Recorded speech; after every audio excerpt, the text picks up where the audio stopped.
Selamat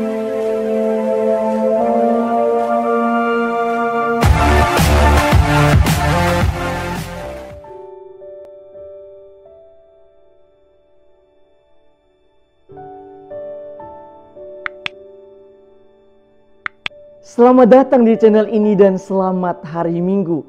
Sahabat-sahabatku yang terkasih, pada hari ini kita merayakan Hari Raya Kristus Raja Semesta Alam, di mana Yesus digambarkan sebagai seorang raja atau seorang pemimpin. Pertanyaannya, bagaimana sebenarnya karakter seorang pemimpin yang diteladankan oleh Yesus?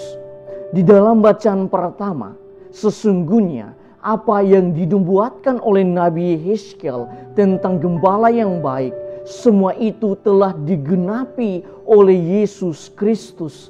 Di dalam Injil Yohanes pasal 10 ayat 1 sampai 42, khususnya Injil Yohanes pasal 10 ayat 14, Yesus dengan sangat jelas mengatakan, "Akulah gembala yang baik, dan aku mengenal domba-dombaku dan domba-dombaku mengenal aku." Seperti apa gembala yang baik? Itulah seorang gembala yang senantiasa memperhatikan domba-dombanya. Yang hilang ia akan mencarinya, yang tersesat akan ia bawa pulang, yang terluka akan ia balut, yang sakit akan ia kuatkan. Intinya, ia akan melayani dengan penuh totalitas dirinya. Di dalam bacaan kedua, Santo Paulus mengatakan bahwa Kristus adalah Raja. Ia memegang pemerintahan dan kekuasaan yang diberikan oleh Allah sendiri. Tetapi, Raja yang diperlihatkan oleh Yesus bukanlah Raja yang bermain kuasa. Yesus memperlihatkan karakter pemimpin yang seperti gembala yang baik. Esensi dari gembala yang baik ialah melayani. Oleh karena itu, di dalam bacaan Injil, Yesus mengatakan bahwa ketika Raja yang adalah dirinya sendiri bersemayam di atas takhta kemuliaan Allah, ia akan mengadili domba-dombanya berdasarkan kualitas pelayanan mereka yang telah mereka lakukan. Yesus mengatakan, "Aku berkata kepadamu, sesungguhnya segala sesuatu yang tidak kamu lakukan untuk salah seorang dari saudaraku yang paling hina ini, kamu tidak melakukannya untuk aku." Sahabat-sahabatku yang terkasih, bacaan-bacaan dan perayaan hari ini menitipkan beberapa buah rohani berhubungan dengan pemimpin yang baik dan benar, Allah Yesus Kristus.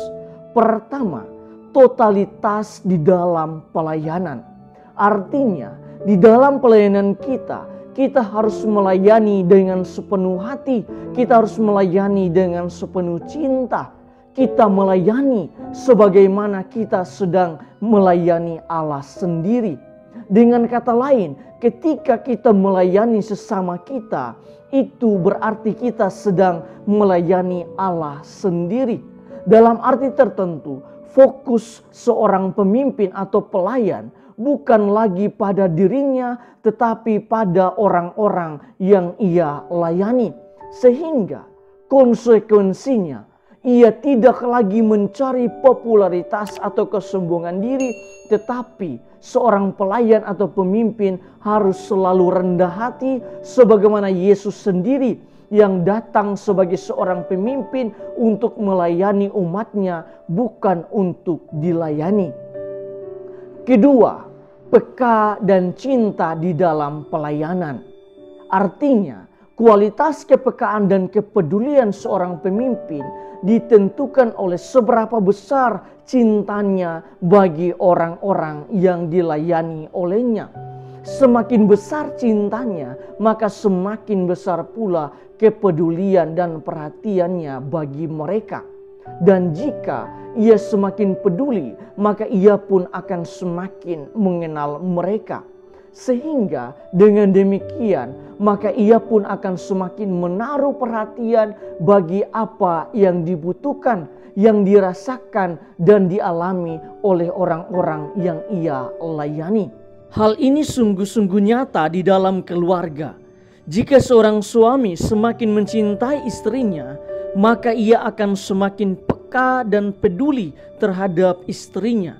Sebaliknya, jika seorang istri semakin mencintai suaminya, maka ia akan semakin peduli, semakin peka, dan semakin penuh perhatian kepada suaminya. Begitu juga relasi antara orang tua dan anak. Dalam arti tertentu, inilah pelayanan di dalam keluarga. Ketiga, menjadi pelayan atau melayani itu adalah panggilan Kristiani. Apapun jabatan kita, apapun pekerjaan kita, tapi ingatlah bahwa identitas pelayan itu melekat erat di dalam diri kita sebagai umat Kristiani. Oleh karena itu, entah di mana saja tempat kita bekerja, bekerjalah dengan semangat melayani Allah Yesus Kristus. Karena dengan demikian, maka kita akan bekerja dengan totalitas diri kita.